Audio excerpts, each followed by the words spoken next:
मा चण्डाला प्रतिहतरयो यस्य प्रेम प्रवाहो लोकातीतोऽप्यहह न जहो लोककल्याणमार्गं त्रैलोक्येऽप्यप्रतिममहिमा जानकी प्राणबन्धो भक्त्या ज्ञानमृतवरवपु सीतया यो हि रामः स्तब्धीकृत्य प्रलयकलितं वाहवोत्थं महान्तं हित्वा रात्रिं प्रकृतिसहजाम् अन्धतामिस्त्रमिश्रं गीतं शान्तं मधुरमपि यः सिंहनादं जगर्ज सोऽयं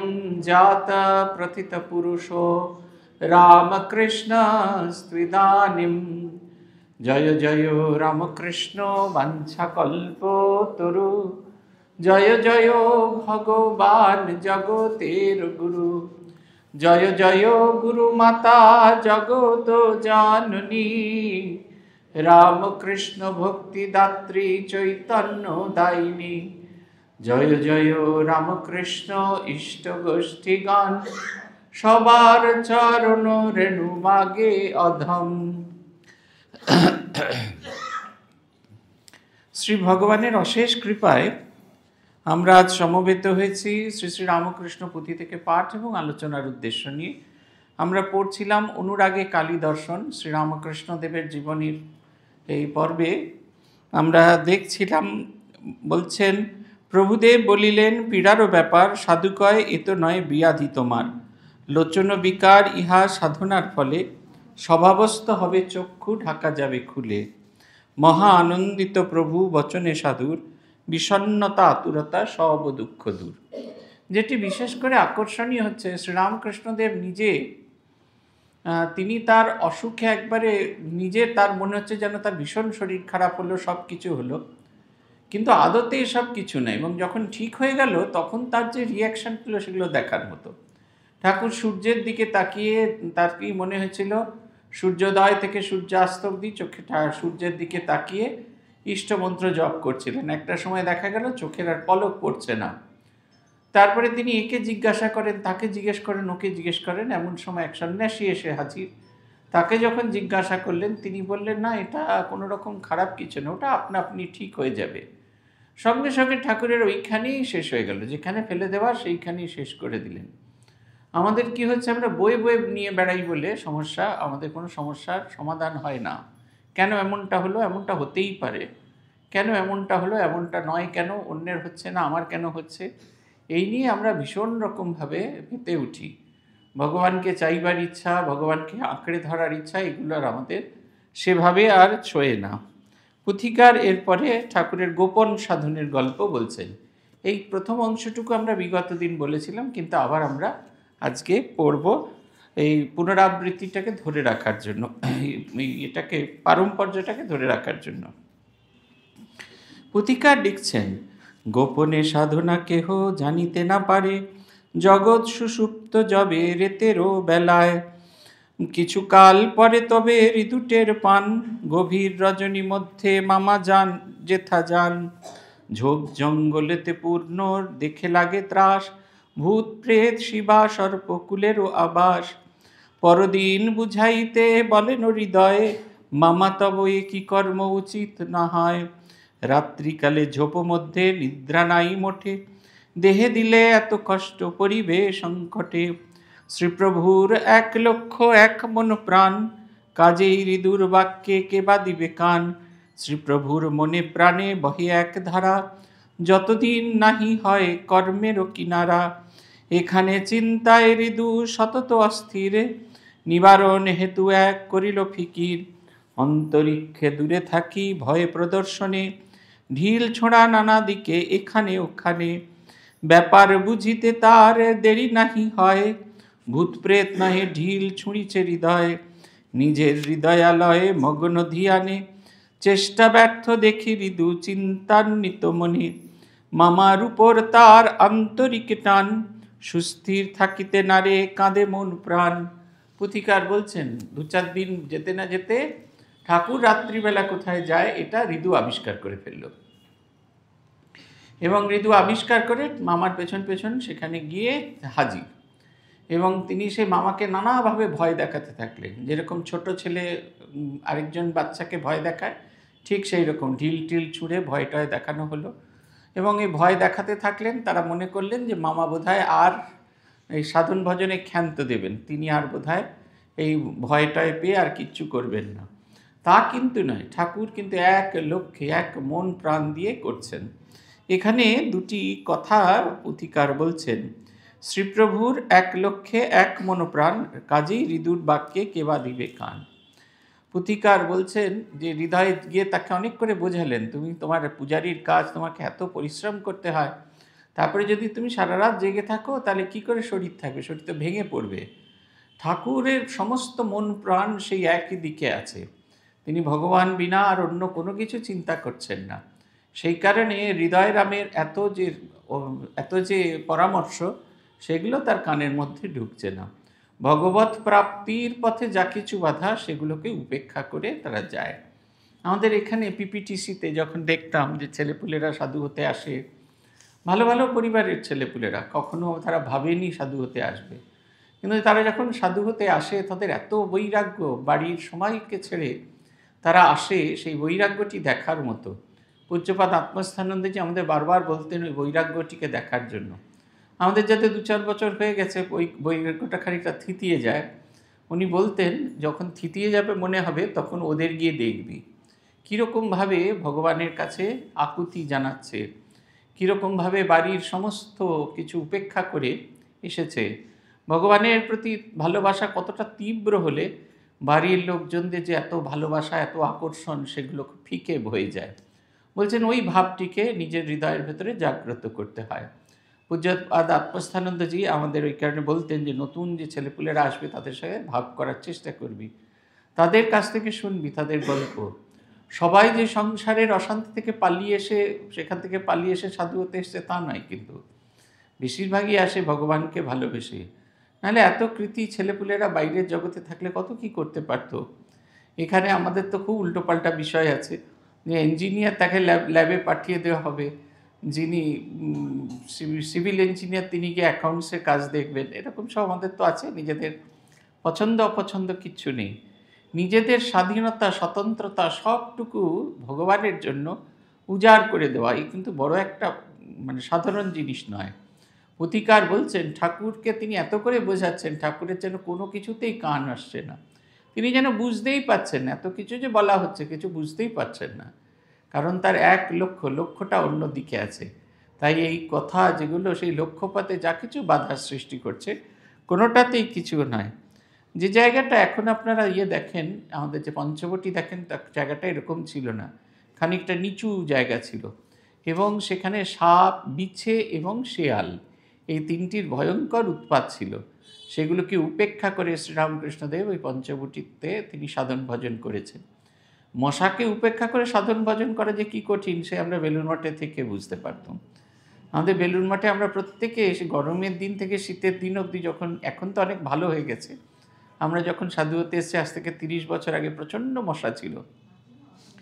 আমরা সেই মা শারদা হয়ে যেতাম, মায়ের শারদার সেই আছে, মা যখন ভক্তদের দর্শন দিতেন পুরো মাথায় ঘোমটা দিয়ে বসা, আমরা সেরকম ঘোমটা দিয়ে বসতাম, এবং অভ্যাস হয়ে গেছিলো ঘোমটার মধ্যে থেকে মঙ্গল আরতি দেখা।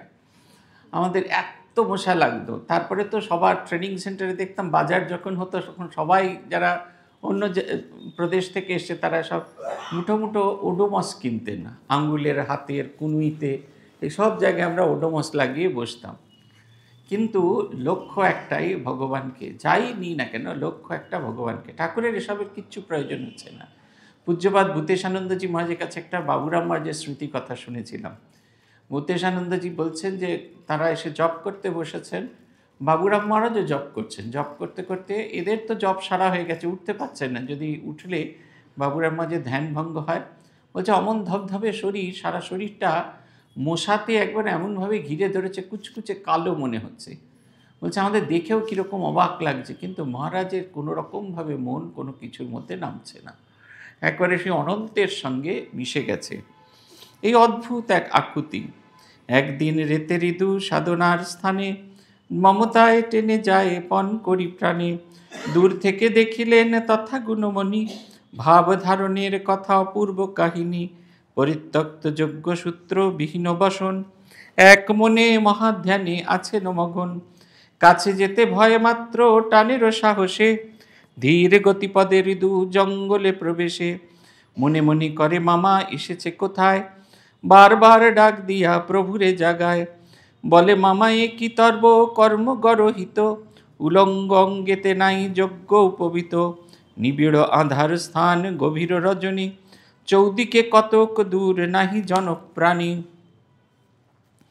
বুঝিতে না পারি মর্ম কাজের কৌশল, সত্য সত্য মামা তুমি হলে কি পাগল। ধীরে ধীরে কইলা প্রভু হৃদয়ে উত্তর, ধ্যানের পক্ষে স্থান বড়ই সুন্দর। একে গঙ্গা তীর তাহে আমলকি তল, জগৎ নীরব এবে সুষুপ্তির বেলা। যজ্ঞসূত্র বস্ত্র যজ্ঞসূত্র আমি রাখিব কেমনে, দারুণ বন্ধন দুই মায়ের ধ্যানে। তুমি নাহি জানো ঋদু শাস্ত্রেতে কথিত, পাশযুক্তে ধ্যান সিদ্ধ নহে কদাচিত। যাইবার কালে দুই পরিব আবার, হৃদয়ে বিস্ময়ে শুনি বচন মামার। পুথিকার বলছেন যে একদিন তিনি সাহস করে চলেই গেলেন ঠাকুর যেখানে সাধন ভজন করছেন। গিয়ে একটি অদ্ভুত দৃশ্য দেখলেন। ঠাকুর সম্পূর্ণ কাপড় চোপড় ছেড়ে, তার উপবিদ সমস্ত কিছু ছেড়ে বসে পড়েছেন সাধন ভজন করতে। গাছের ডালেতে ঝুলছে তার কাপড়, তার উপবিদ সব ঝুলছে। অনেক চেষ্টা করে ধাক্কা দিয়ে দিয়ে তিনি শ্রীরামকৃষ্ণকে জাগালেন। বললেন মামা তুমি এই কী কথা, তুমি বামুনের ছেলে, গা থেকে পৈতে খুলে তুমি এসব কী করছো, আর এই নির্জন স্থানে কেন সাধন ভজন করছো? আমলকির তলা বলা হয় সাধন ভজনের জন্য খুব উপযুক্ত জায়গা। এই আমোদরের তীরে, যেখানে এখন আগে ওখানে শ্মশান ছিল কি না জানি না, এরা ডিসাইড করেছে ওইখানে ঠাকুরের মায়ের মা বাবাকে দাহ করা হয়েছে, তাই আমাদের আর অন্য কিছু বলার উপায় নেই। কিন্তু ওইখানে আগে একটা আমলকি গাছ ছিল।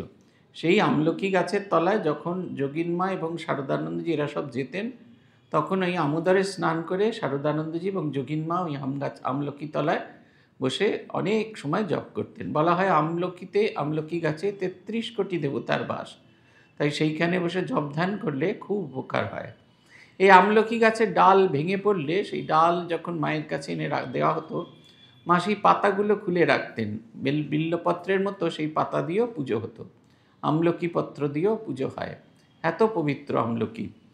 তো সেই আমলকি গাছের তলায় বসে ঠাকুর ধ্যান করছেন। তাই বলছেন এখানে দ্রুত সিদ্ধি হবে। দুই হচ্ছে জনশূন্য, কোনো আওয়াজ নেই, ফলে কোনো বিরক্তি তৈরি হবে না। আর শাস্ত্রে বলা হয়েছে পাশযুক্ত হয়ে ভগবানকে কখনো পাওয়া যায় না, মানে ভগবান হলেন পাশমুক্ত। তাই পাশমুক্তকে পেতে হলে পাশযুক্ত হলে হয় না। আমি ব্রাহ্মণ, পৈতে হচ্ছে ব্রাহ্মণত্বের প্রতীক, ব্রাহ্মণের অন্যান্য চিহ্নগুলোর অন্যতম। আমি ব্রাহ্মণ, আমি উচ্চবর্ণ, এই যে একটি পাশ সেটাকে তিনি খুলে রেখেছেন। লজ্জা হচ্ছে আরেকটি পাশ, এই লজ্জাটাকে তিনি মুক্ত করেছেন। এই সেদিন কয়েকদিন আগে একটি পডকাস্ট দেখছিলাম, একজন বিখ্যাত অভিনেত্রী, নাট্য অভিনেত্রী, তিনি সংসার ছেড়ে কিছুদিন শ্মশানে গিয়ে তপস্যা করছেন। তিনি বললেন যে হঠাৎ করে এমন সময় দেখলাম যে সবচেয়ে বড় যেটা শক্তি সেটা হচ্ছে কাপড় চোপড় সমস্ত খুলে ফেলা, প্রকৃতির কাছে প্রকৃতির মতো হয়ে থেকে সাধন ভজন করা। বললেন সাধন ভজন করতে করতে প্রকৃতির সাথে, তিনি তার অভিজ্ঞতার বলছেন, প্রকৃতির সাথে একটা একাত্মতা অনুভব হয়। এটা একটা নতুন কথা আমরা শুনলাম, সেদিনকে শুনছিলাম তার অভিজ্ঞতার কথা। তিনি বলছেন প্রকৃতির সাথে একটা একাত্মতা অনুভব হবে। খুব সম্ভবত ভদ্রা বসুর কন্যা বোধহয়, এটা শুনছিলাম, তার একটা সাক্ষাৎকার সেটা শোনা যাচ্ছিল। তাতে এইটি বলছেন, সাধন ভজনের কথা বলছেন, তার অভিজ্ঞতার কথা বলছেন। সব যে আমাদের অভিজ্ঞতার সাথে মিলবে, সব যে শাস্ত্রের সাথে মিলবে তা নয়, কিন্তু সাধিকা তার সাধন অভিজ্ঞতার কথা বলছেন। এটা একটা খুব গুরুত্বপূর্ণ জিনিস। তিনি তার অনুভূতির কথা সকলকে বলছেন। গরম লাগছে? তারপরে বলছেন যে ঠাকুর বলছেন যে পাশযুক্ত, পাশ ওরকম হব কেন? বলছেন যে আমি সব খুলে রেখে দিয়েছি, আবার যাওয়ার সময় ঠিক পড়ে যাব। যাতে বাইরের লোকের কাছে তোমাদের এতটুকু তোমাদের খারাপ না হতে হয়। তাই এখন এই শিখাসূত্র বস্ত্র আর সূত্র ত্যাগ করেছি, কিন্তু যাওয়ার সময় ঠিক করে স্বাভাবিকের মতো হয়ে যাব। কিন্তু এই এতগুলো ঘটনার মধ্যে ইম্পর্ট্যান্ট যেটা হচ্ছে এই হৃদয়রামের ভালোবাসা শ্রীরামকৃষ্ণের প্রতি। সবাই আমরা হৃদয়রাম মানেই জানি খুব অত্যাচারী, ঠাকুরকে খুব অত্যাচার করতেন, ঠাকুর পোস্তা থেকে লাফ দিয়ে আত্মহত্যা করতে চেয়েছিলেন। এটা এত বেশি প্রজেক্টেড হয়েছে যে হৃদয়রামের যে ভালোবাসা এটা সম্পূর্ণভাবে ভুলে গেছি। মা ঠাকুরুন হৃদয়রামের কথা, হৃদয়রামের সেবার কথা বলতে গিয়ে বলেছেন, অমন যে সেবা করছে সে একটু ওরম একটু আধটু করতে পারে, অর্থাৎ একটু আধটু করার ছাড় তার রয়েছে। অমন যে সেবা করেছে, হৃদয়রামের সেবা সত্যি সত্যিই আন্তরিক ছিল। হৃদয়রামের সেবা যদি আন্তরিক না হতো তাহলে আজকে আমরা শ্রীরামকৃষ্ণকে নিয়ে লীলাবিলাস করার দুঃসাহস দেখাতে পারতাম না। পুথিকার বলছেন, হেথা রানী রাসমণি অতি ক্ষুণ্ণ মন, প্রভুর কারণে চিন্তা করে অনুক্ষণ, বুঝিল একে তো প্রভু পাগলের প্রায়, তাহে পীড়া শক্ত মুখে শোনিত বেড়ায়, তদুপরি সহোদর গেলেন ছাড়িয়া, সঙ্গোপনে কন কথা মথুরে ডাকিয়া, ছোট ভট্টাচার্যের শক্ত ব্যারাম নিশ্চয়, বিজ্ঞ চিকিৎসক আনি করহ বিহিত, দুই হৃদে মমতা বাড়িল বিলক্ষণ, ভক্ত ভগবানে খেলা দেখো কেমন, কি ভাব হইল হৃদে খাইয়া চাপর, এহের রানীর পায়ে লক্ষ লক্ষ গড়। রানী রাসমণির তার একটা ইচ্ছা ছিল, তার একটি পুত্র সন্তান হোক। তার একটি পুত্র সন্তান হয়েও ছিল, কিন্তু পুত্র সন্তান মারা যায়। এই পুত্র সন্তান না হওয়ার দুঃখ তার সারাটা জীবন ছিল। শ্রীরামকৃষ্ণকে যেদিন প্রথম দিন দেখেন তখনও তিনি ঠাকুর মন্দিরে পূজক বা বেশকারীর পদে নেই। ঠাকুরকে দেখে তার ভীষণ ভালো লেগেছিল। একে তো বালক ব্রহ্মচারীর মতো দেখতে, অপূর্ব তার রূপের গঙ্গার তীরে তিনি হেঁটে বেড়াচ্ছিলেন হৃদয়রামের সাথে, এই দেখে তার ভীষণ ভালো লেগেছিল। শ্রীরামকৃষ্ণের প্রতি তার পুত্র স্নেহ, অপত্য স্নেহ জাগ্রত হয়েছিল। তারপরে যখন ঠাকুর পুজো করলেন এবং সেই দিন গিয়ে থাপ্পড়টি খেয়ে এলেন, তাতে তিনি বুঝলেন যে ঠাকুর আর যাই হোক, সকলে যে বলে তিনি পাগল নন। তিনি তার ভেতরে কিছু একটু, হয়তো তিনি অবতার পুরুষ নন, কিন্তু তার ভেতরে অতি জাগতিক শক্তি বিরাজ করছে। অপত্য স্নেহ তাকে বলতে থাকলে, তারপরে মুখ দিয়ে রক্ত বেরিয়েছিল ঠাকুরের, তারপর রামকুমারের মৃত্যু, সবেতে তার মনে হলো যে এর যে চিকিৎসা, এটা বোধহয় মনের রোগ, ভালো করে ডাক্তার দেখানোর প্রয়োজন আছে। তাই তিনি মথুরানাথকে বললেন, ভালো করে ডাক্তার নিয়ে এসো। দেখুন, একটু একটু করে শ্রীরামকৃষ্ণ সঞ্চারিত করছেন তার ভালোবাসা, তাঁর প্রতি ভালোবাসা। কার? মথুরানাথ এবং রানী রাসমণি। আপনারা দেখেছেন লাইফ ইন্স্যুরেন্সের বিজ্ঞাপন, প্রদীপটি জ্বলছে আর দুপাশ দিয়ে দুটো হাত আটকে রেখেছে আলোটাকে প্রজ্বলিত, আলোটাকে যাতে ধরে রাখে, আলোটা যাতে কখনো না নির্বাপিত হয়। জিন্দগি কে সাথ জিন্দগি কে বাদ, ঠিক ওই জিনিসটা, ওই একই জিনিস অ্যাপ্লিকেশন হচ্ছে শ্রীরামকৃষ্ণের জীবনে। তিনি নব্যবঙ্গের শক্তিপীঠ স্থাপন করতে চলেছেন দক্ষিণেশ্বরে। আর এই দক্ষিণেশ্বরে নব্যবঙ্গের শক্তিপীঠ স্থাপন করতে গেলে দুজনের সাহায্য ভীষণভাবে প্রয়োজন। এক হচ্ছে রানী রাসমণি আর দুই হচ্ছে মথুরানাথ।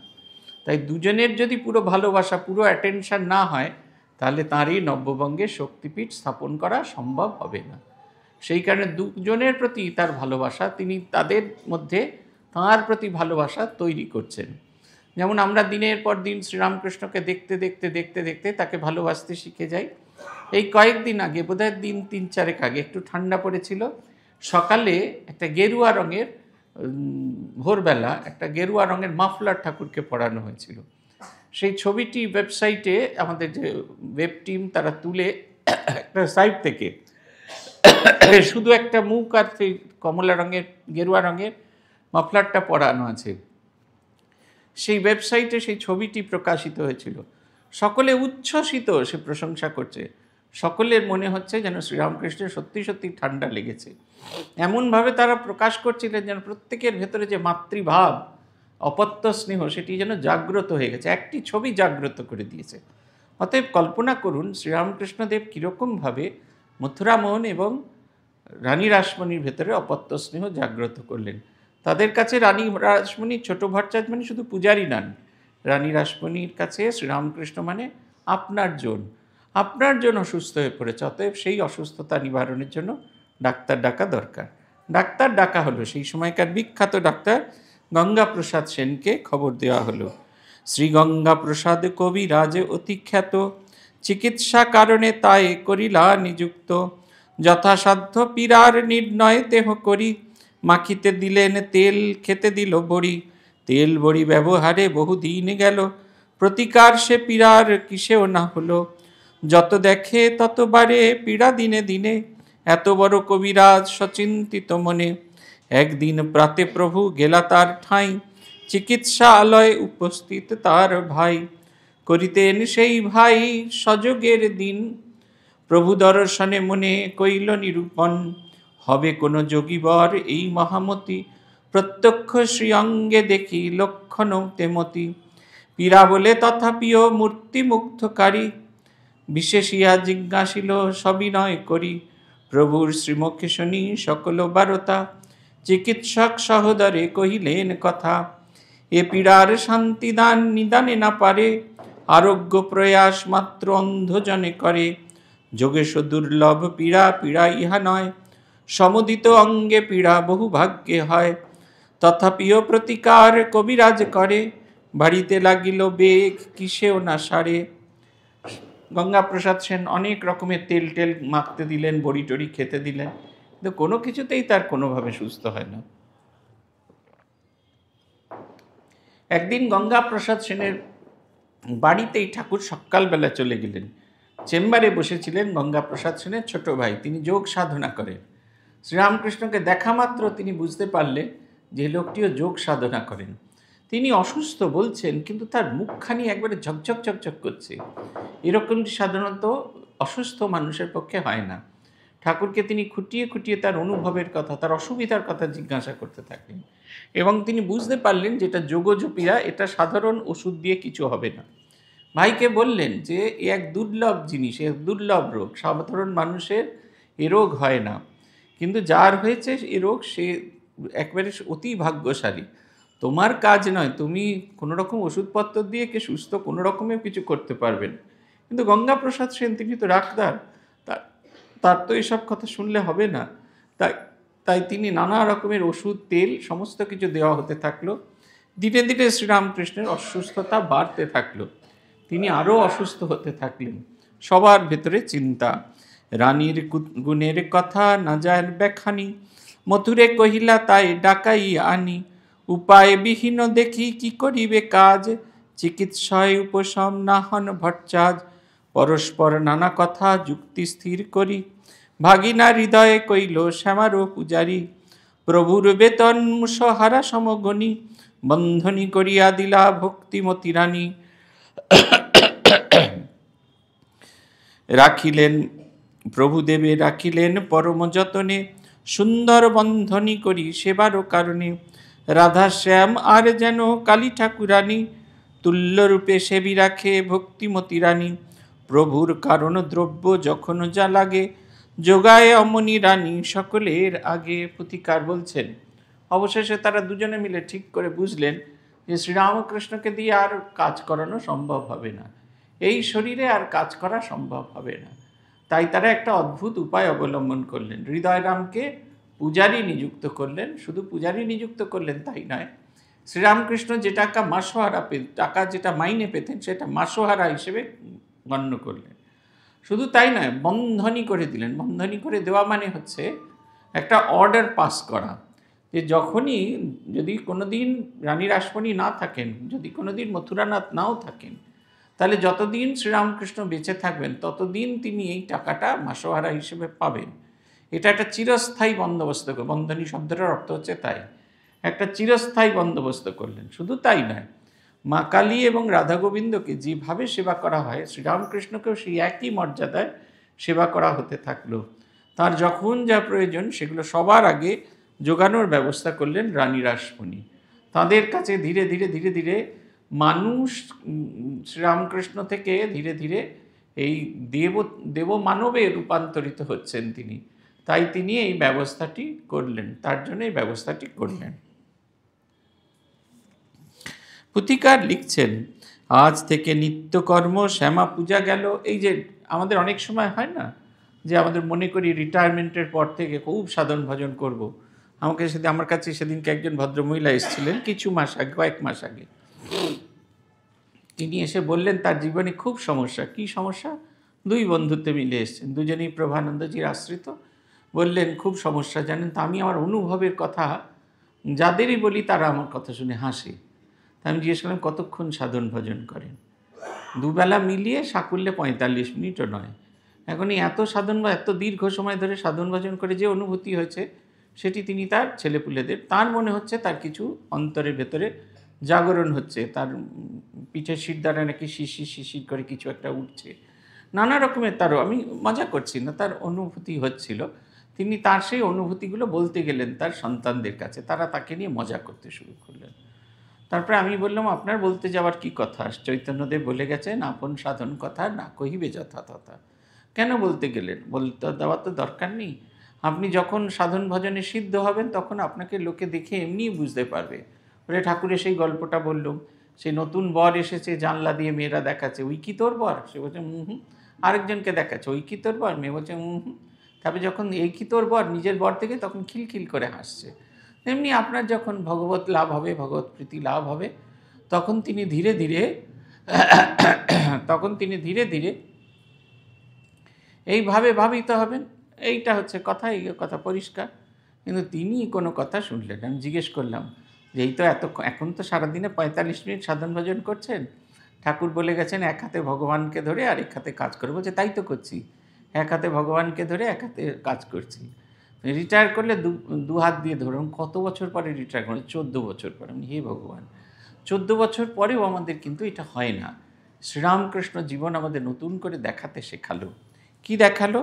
বলছেন আজ থেকে নিত্যকর্মা শ্যামা পূজা গেল, কিবা শ্যামা অনুরাগ চৌগুণ বাড়িল, বরসায় রক্তপদ্ম যেন সরোবরে, সেই মতো রাঙা আঁখি ভাসে আঁখি নীরে, এতই ঝরিত বাড়ি আঁখি সরসী যে, ধরায় ধরায় ধরায় ধরায় পড়ি মাটি যেত ভিজে, কত যে কান্দিলা প্রভু ধরি কলে বর, ধরিতে পারিলে বাড়ি হইত সাগর, শিশুর রগর যেন মার অদর্শনে, ধুলায় কাদায় লুটে ব্যাকুল পরাণে, মাতা বিনা অন্য আর কিসেও না ভুলে, মাতা বিনা অন্য আর কিসেও না ভুলে, সেই মতো প্রভুদেব সুরধুনি কুলে,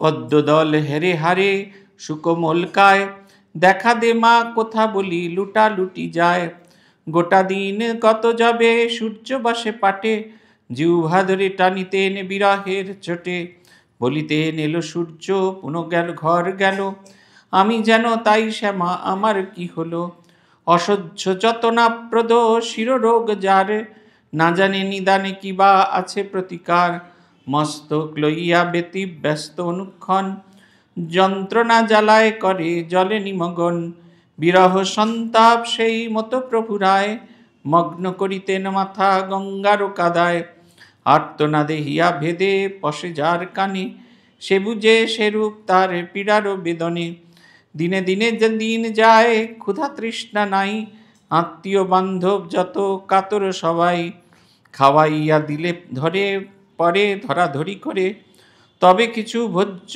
উদর যায় উদর ভিতরে, দিবানিশি সমধারা এক রূপে যায়, কাঁদিয়া বেড়ান মাত্র ডাকিয়া শ্যামায়।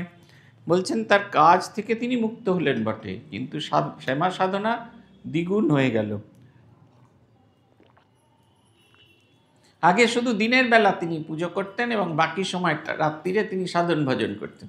এখন কিন্তু অন্যরকম হয়ে গেল।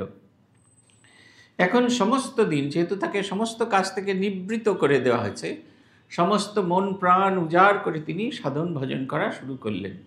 বলছেন বর্ষায় যখন জলের ভেতরে লাল পদ্ম ভেসে যায়, যে লাল পদ্ম তখন জলের ভেতরে যেরকম দেখায় তার চোখটিও সেরকম হয়ে গেছে। সারাদিন তিনি কাঁদছেন, ব্যাকুলতার সঙ্গে দেখাচ্ছেন। বলছেন একটা দিন শেষ হয়ে যাচ্ছে, জিভটা টেনে বার করে নিজেকে কষ্ট দিচ্ছেন। বলছেন মাগো একটা করে দিন চলে গেল, আমি যেমনটি ছিলাম তেমনটি আছি, আমার কি কোনোভাবে দর্শন হবে না? এই যে ব্যাকুলতা, এই আকুতিটা খুব ইম্পর্ট্যান্ট। আপনারা যদি শ্রীরামকৃষ্ণ ইয়েতে গঙ্গার তীরে মুখ ঘষতে নেই ভেবে মা ঠাকুরানীর ঘাটের সামনে গিয়ে মুখ ঘষেন, পরের দিন আপনাকে তুলে অ্যাসাইলেমে পাঠাবে। আমাদের যেটা নেওয়ার সেটা হচ্ছে ঠাকুর এই কারণে খুব সুপরিষ্কার করে বলে গেছেন, আমি 16 টান করলাম, তোমরা 1 টান করো। এক্সট্রিমটা তিনি করে দেখিয়েছেন। 1 টানটা মানে হচ্ছে ওর অনুরাগ, ওই যে ভালোবাসাটা, ভগবানকে পাওয়ার জন্য যে ভালোবাসা, ভগবানকে না পাচ্ছি বলে যে বেদনা, সেই বেদনাটা যেন আমাদের ভেতরে তীব্রভাবে হয়। পূজ্যপাদ ভূতেশানন্দজি মহারাজ রবীন্দ্রনাথের একটি গান খুব উল্লেখ করতেন, যদি তোমার দেখা না পাই প্রভু এবারই জীবনে, তবে তোমায় আমি পাইনি যেন সেই কথা রয় মনে, যেন ভুলে না যাই বেদনা পাই শয়নে স্বপনে। এ সংসারের হাটে আমার যতই দিবস কাটে, আমার যতই দুহাত ভরে ওঠে ধনে, তবু কিছুই আমি পাইনি যেন সেই কথা রয় মনে, যেন ভুলে না যাই বেদনা পাই শয়নে স্বপনে। বেশিরভাগ ক্ষেত্রে আমরা সাধন ভজন করতে বেরোই, দীক্ষাও নিয়ে ভগবানের নাম জপ করারও চেষ্টা করে থাকি,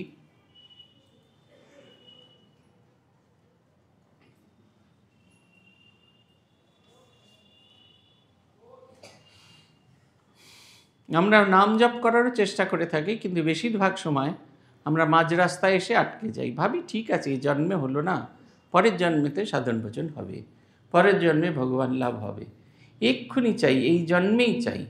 কাঞ্জিবরম শাড়ির জন্য কই তো আমরা এরকম কথা ভাবি না। আমাদের এই বছরই পুজোয় চাই, যেভাবেই হোক এই বছর পুজোতেই চাই কাঞ্জিবরম শাড়ি, এই গয়নাটা। অনেকেই দেখেছিলাম যখন যেবারে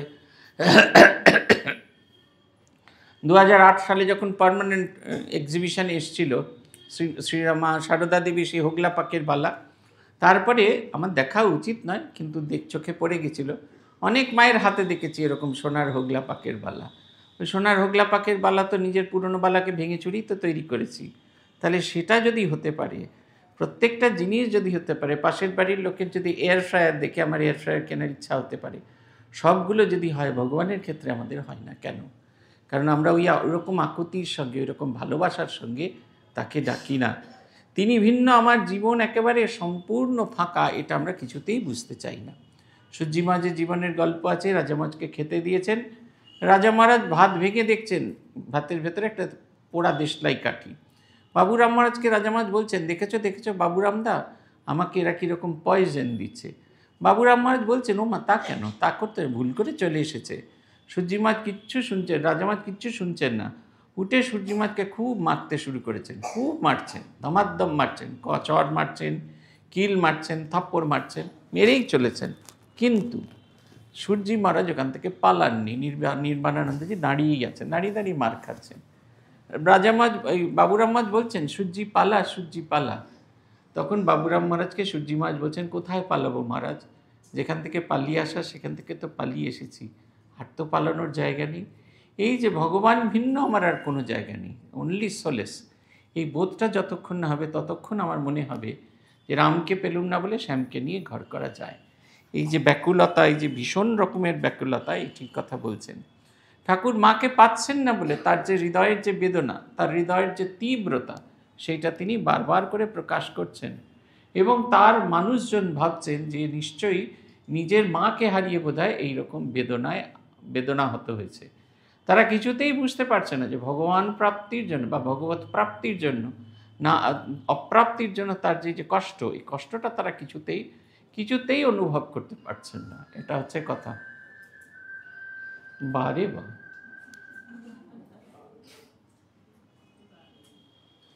এ ভারী সুন্দর না,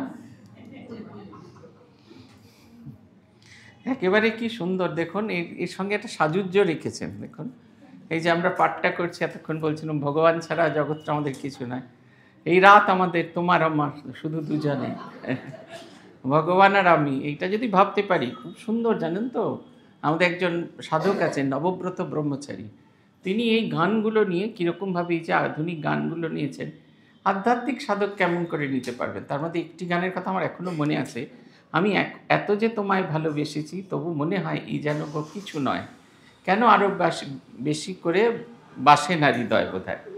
বলছেন এই গান যদি আমরা ভাবি ভগবানের উদ্দেশ্যে, আমি তোমায় যে এত ভালোবেসেছি কিন্তু মনে হচ্ছে এই ভালোবাসা যেন যথেষ্ট নয়, আরও বেশি করে তোমাকে কেন ভালোবাসিনি।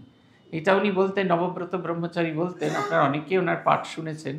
নবব্রত ব্রহ্মচারী তিনি বলতেন, ওই দেখুন কার বাদ যে দেখি না, এই রাত তোমার আমারটা কে, একটু সুইচ অফ করে দিন না, হ্যাঁ ছেড়ে দিন, ওনার তো বেজেছে, সুইচ অফ করে দিন। হ্যাঁ হয়েছে,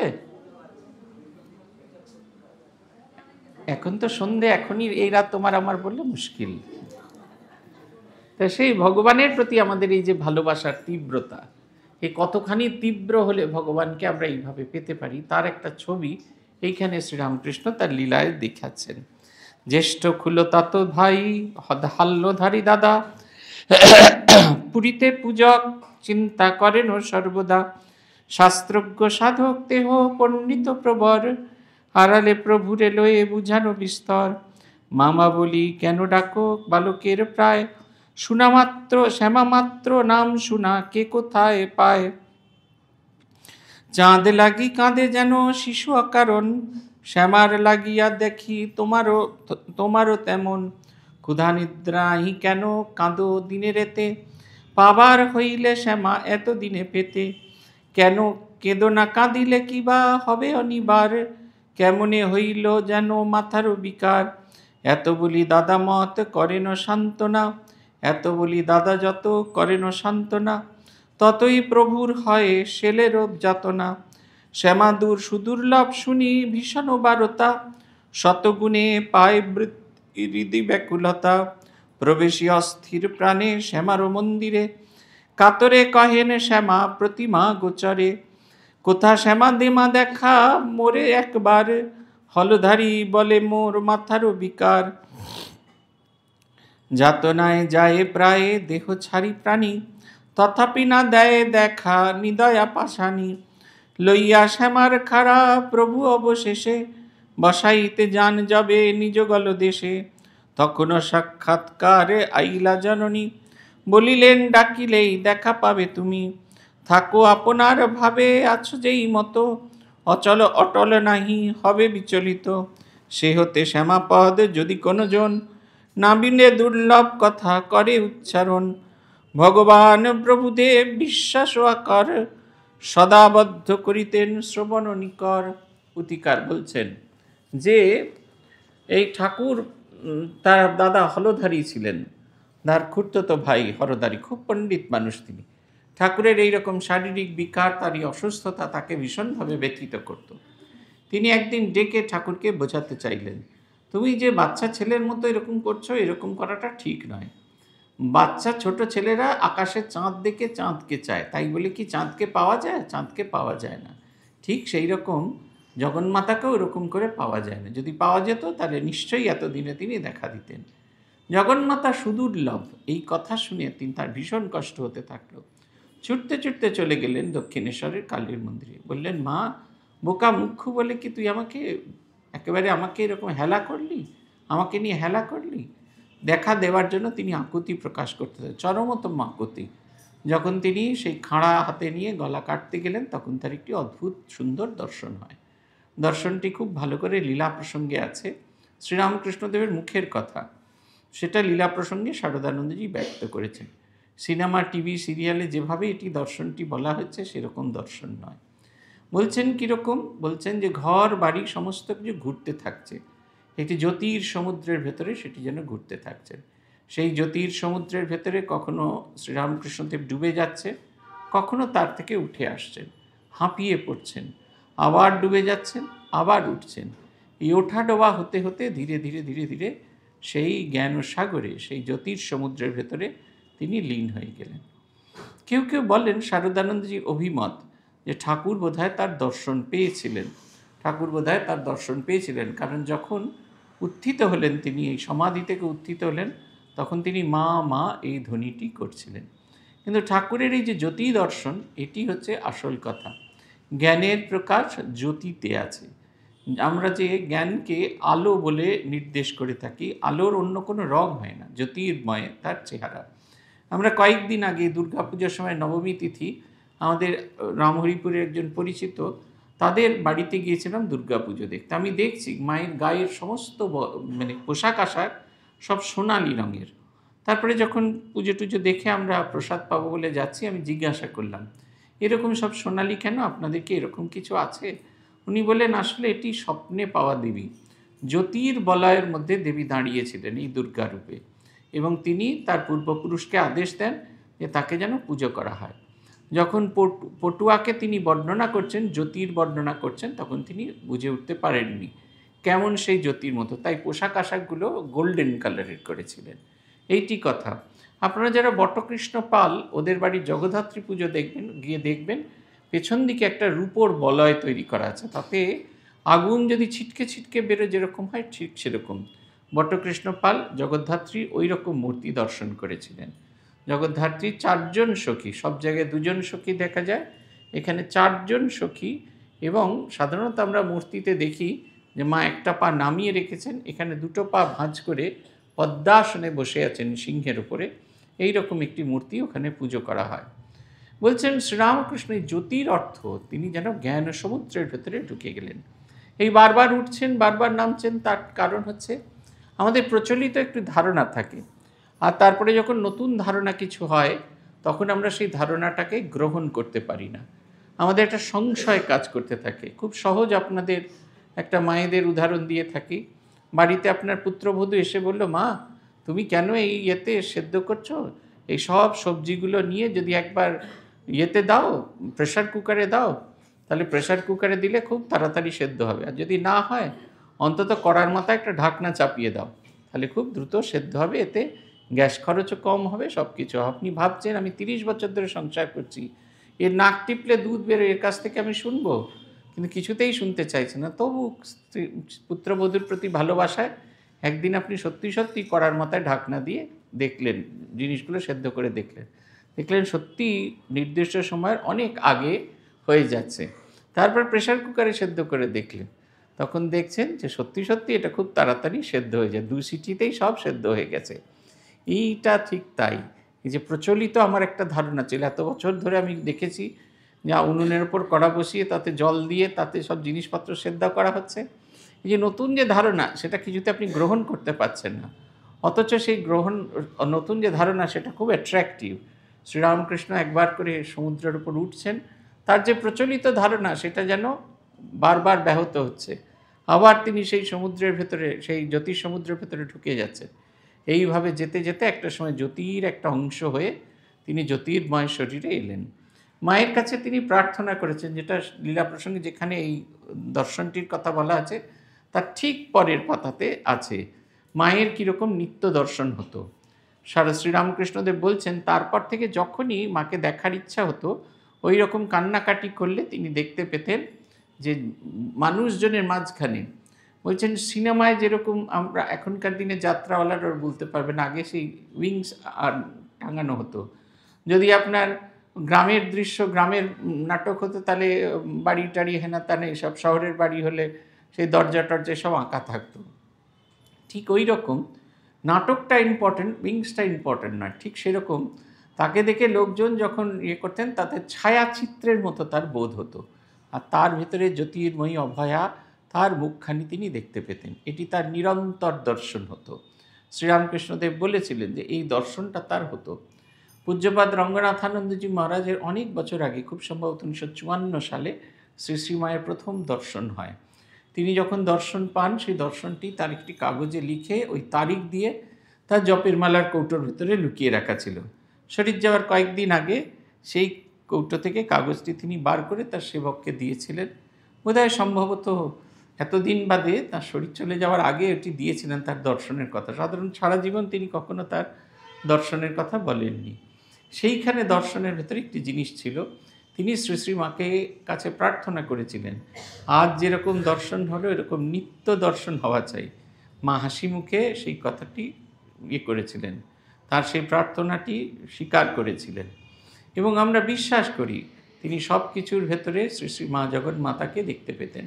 লাটুরে রিলিফ হচ্ছে, রিহ্যাবিলিটেশন বাড়ি তৈরি হচ্ছে, সে বাড়ি যখন তৈরি হচ্ছে তখন সেই বাড়ি দেখতে গেলেন, সেই কনস্ট্রাকশন দেখতে গেলেন তৎকালীন সাধারণ সম্পাদক স্বামী আত্মস্থানন্দজি, এবং তার সঙ্গে গেলেন স্বামী রঙ্গনাথানন্দজি। তখন তিনি আমাদের ভাইস প্রেসিডেন্ট। ওখানে যে লোকাল সিস্টেম, সেখানে আছে কমন টয়লেট, বাড়ির সঙ্গে টয়লেট থাকতো না। আমরা মনসাদ্বীপেও দেখেছি, আমাদের স্কুলের সাথে কোনো টয়লেট থাকতো না। স্কুল হচ্ছে সরস্বতীর বিদ্যা মন্দির, সেইখানে কোনো রকম এই পেচ্ছাপ পায়খানার কোনো ব্যবস্থা থাকবে না, সেটা অনেকটা দূরে। এটা পুরনো দিনের সিস্টেম ছিল। তা সেই রকম ওটা অনেকটা দূরে কমন টয়লেট। রঙ্গনাথানজি খুব মন খারাপ হয়ে গেল, বললেন না না, প্রত্যেকটি বাড়ির সঙ্গে একটা করে টয়লেট সংযুক্ত করা হোক। শ্রী শ্রী মায়ের কথা ভাবো, তিনি তার বাহ্য চেপে চেপে তার পেটের কত কষ্ট হয়েছিল। সেই সূর্যাস্তের আগে যেতে পারতেন, সূর্যোদয়ের পরে যেতে পারতেন, মাঝখানে বাথরুম পেলেও বা বড় বাইরে পেলেও তিনি যেতে পারতেন না, তাকে সেটা চেপে রাখতে হতো।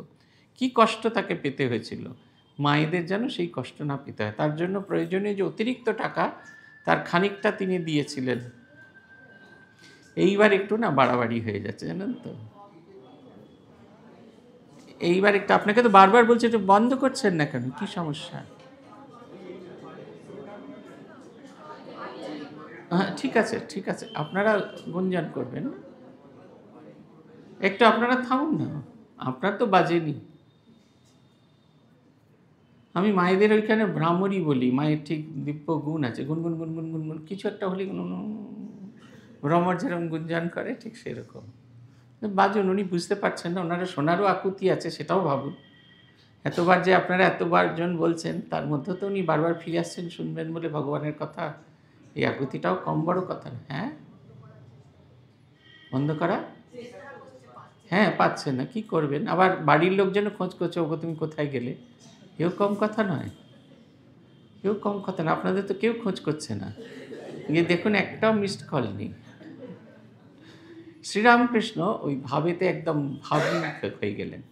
তিনি বলছেন কেন, এবার পুথিকার প্রশ্ন করছেন, কেন ভগবান এই কঠিন তপস্যা করলেন, কেন তারই অনুভূতি নিয়ে আমরা এত কথা বলছি, কেন তার লীলা নিয়ে আমরা চর্চা করছি।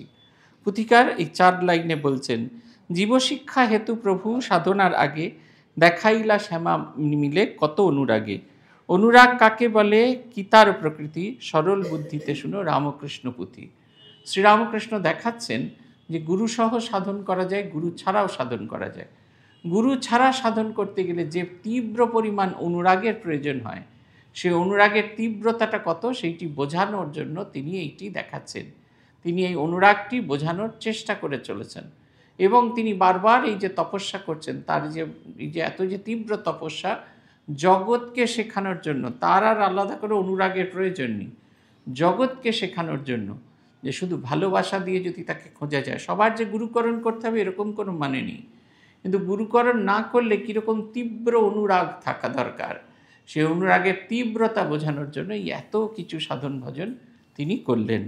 পুথিকার লিখছেন, রাগাত্মিকা ভক্তি যে বা সেই অনুরাগ, কিংবা ঈশ্বরের জন্য 16 আনা ত্যাগ, 1 লক্ষ সিন্ধুমুখী স্রোতেরও প্রকৃতি, উগ্রতম একটানা অতি বেগবতী, অচল অটল সম গুরু অভিমান, যাবতীয় দ্বন্দ্বভাব অজ্ঞানের জ্ঞান।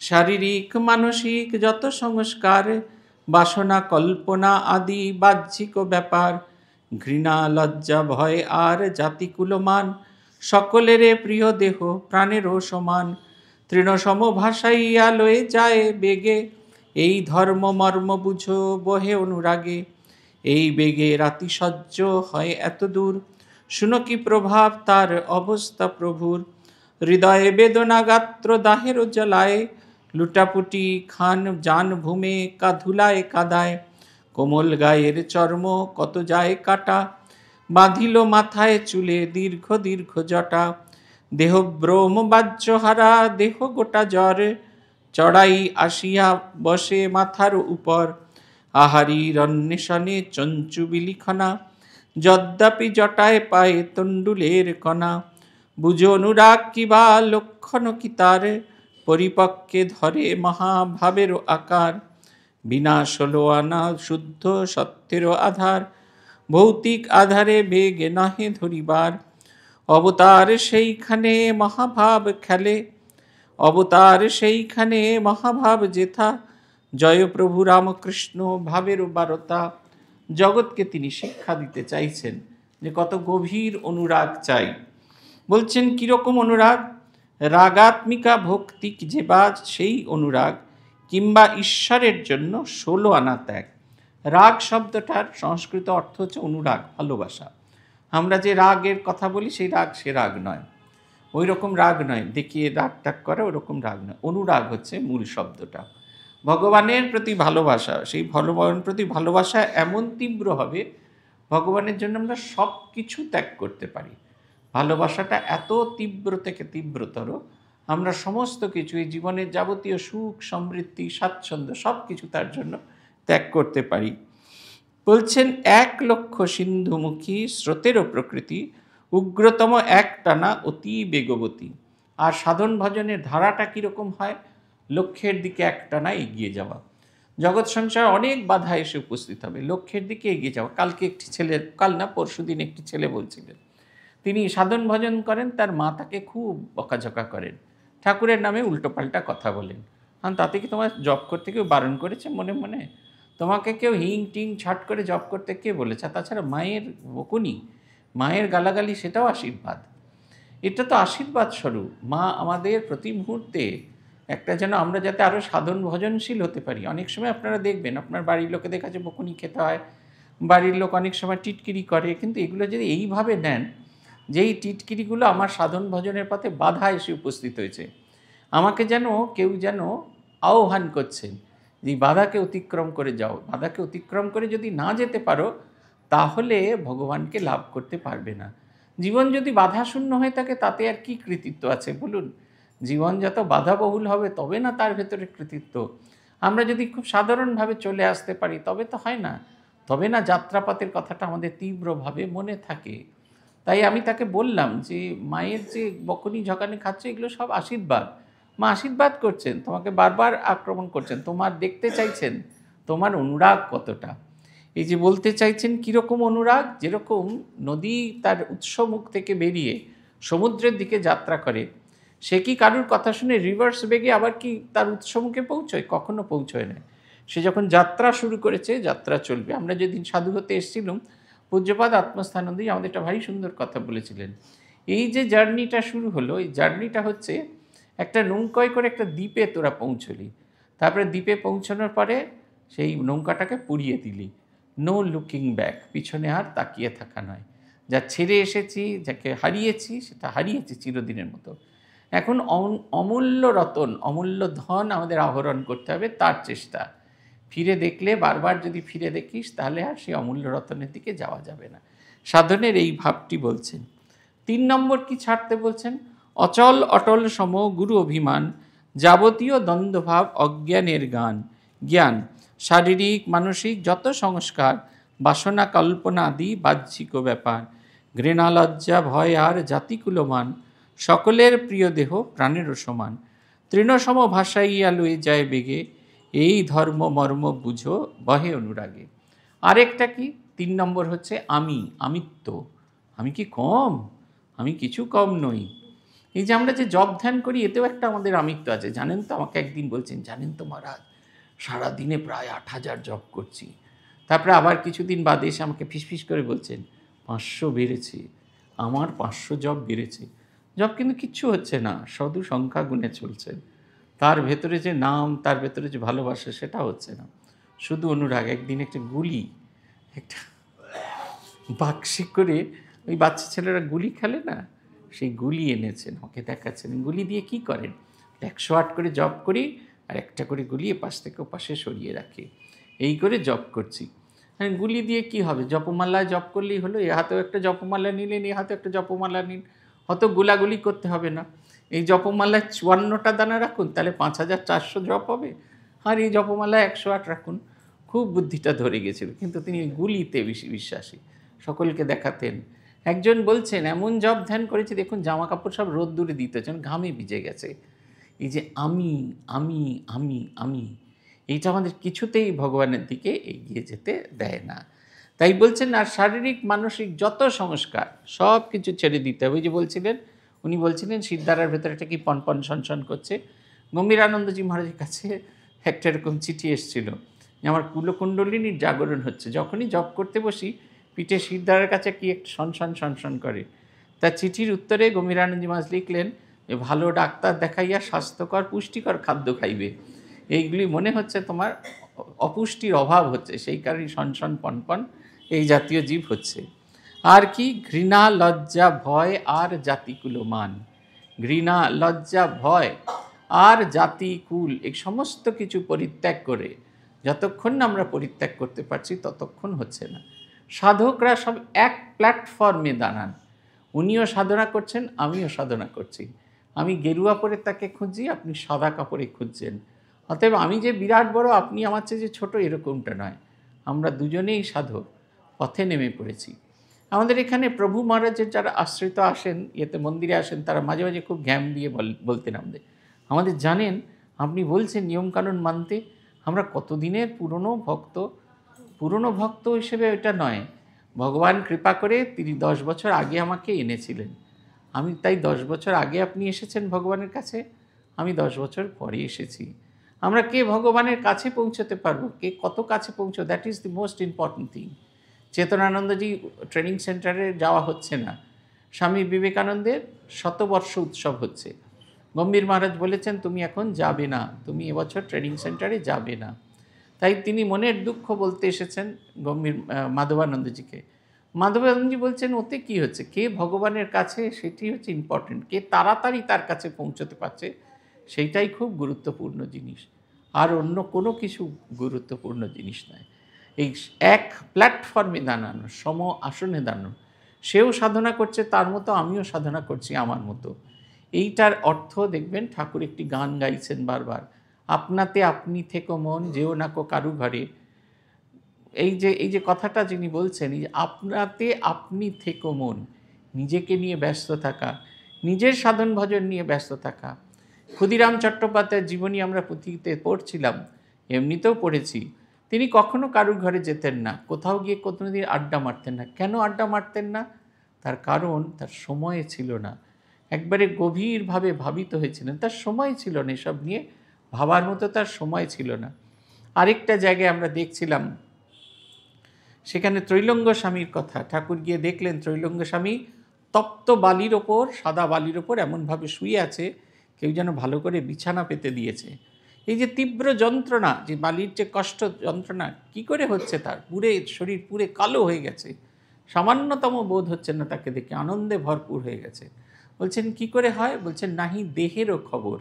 এই যে শরীরের যে কষ্ট, এগুলোকে তিনি উপেক্ষা করে গেছেন, দেহকে, দেহাতীত অবস্থাকে উপেক্ষা করে গেছে। কীরকম হয়? বলছেন তৃণসম ভাসাইয়া লয়ে যায় বেগে, এই ধর্ম মর্ম বুঝে বহে অনুরাগী। ভগবানের প্রতি ভালোবাসা, ভগবানকে আঁকড়ে যখন আমরা সাধন ভজন করি তখন আমাদের এই হয়। এই বেগের আতিশয্য হয় এত দূর, শুনো কি প্রভাব তার অবস্থা প্রভুর। বলছেন ভগবানের কীরকম প্রভাব? বলছেন হৃদয়ে বেদনা গাত্র দাহেরও জ্বালায়, লুটাপুটি জান ভূমে ধুলায় কাদায়, কোমল গায়ের চর্ম কত যায় কাটা, বাঁধিল মাথার চুলে দীর্ঘ দীর্ঘ জটা। ছটফট করছেন, মাকে পাচ্ছেন না বলে সেই বিরহ বেদনা তার এত তীব্র, এত কষ্টকর বলে মনে হচ্ছে। গঙ্গার তীরে তিনি ছটফট করছেন, একবার এদিক থেকে ওদিক যাচ্ছেন। তার কোমল অঙ্গ, লুচি ছিঁড়তে গিয়ে আঙুল কেটে যেত, সেই কোমল অঙ্গ ছিঁড়ে কেটে একসা হয়ে গেছে, কিছুতেই হচ্ছেন না। কিরম দেহাতীত অবস্থা, মাথার মধ্যে জটা হয়ে গেছে, আর সেই জটা এত বড় হয়েছে এবং সেটা এত শক্ত হয়ে গেছে, তার মধ্যে চড়ুই পাখি এসে বসেছে, সে জটা খুঁড়ে খুঁড়ে দেখছে যে একটা যদি চাল পাওয়া যায়। আমাদের তো পাশ দিয়ে কেউ চলে গেলে সঙ্গে সঙ্গে এমনি এমনি করে ঘুরে ঘুরে দেখি। আর দেখুন দেহাতীত অবস্থা কীরকম একটা অবস্থা, যেখানে তার মাথার জটায় পাখি এসে বসছে, সে একটু একটু করে খুঁটে খুঁটে দেখছেন, কিন্তু তার দেহের কোনো খবর নেই। পুথিকার বলছেন ব্যাস শ্রী রাধার অঙ্গে পুরাণে বাখানে, দুর্লভ উদয়ে নহে যেখানে সেখানে, বিনাশ হলো আনা শুদ্ধ সত্যেরও আধার, ভৌতিক আধারে বেগ নহে ধরিবার, অবতার সেইখানে মহাভাব জেতা, জয় প্রভু রামকৃষ্ণ বিধির বিধাতা। বলছেন ব্যাস সুখদেব শ্রীমতী রাধার মধ্যে এই ভাব দেখা গেছিল, যেটি শ্রীরামকৃষ্ণ শরীরের মধ্যেও দৃশ্যমান ছিল। বলছেন অবতার যেখানে সেখানে এই তীব্রটা বোঝা যায়, এই তীব্র কষ্ট কত হচ্ছে সেটা বোঝা যায়।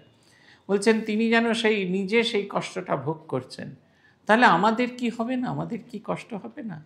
তিনি বলছেন আমি 16 টাং করে গেলুম, তোরা 1 টাং কর। এই 1 টাংটা কীরকম? তিনি বলছেন বাপের সম্পত্তি ছেলে পায়, তাকে চিন্তা করলে, তাকে ভাবলে এই যে ভগবানের প্রতি আমাদের ভালোবাসা, এটা নিরন্তর ধীরে ধীরে ধীরে ধীরে জাগ্রত থাকবে। আজ এই পর্যন্ত। জয় জয় রামকৃষ্ণ বাঞ্ছা কল্প তরু, জয় জয় ভগবান জগতের গুরু, জয় জয় গুরু মাতা জগত জননী, রামকৃষ্ণ ভক্তিদাত্রী চৈতন্য দায়িনী। জয় জয় রামকৃষ্ণ ইষ্ট গোষ্ঠীগণ, সবার চরণ রেণু মাগে অধম। ওম শান্তি শান্তি শান্তি। হরি ওম তৎসৎ। শ্রীরামকৃষ্ণার্পণমস্তু।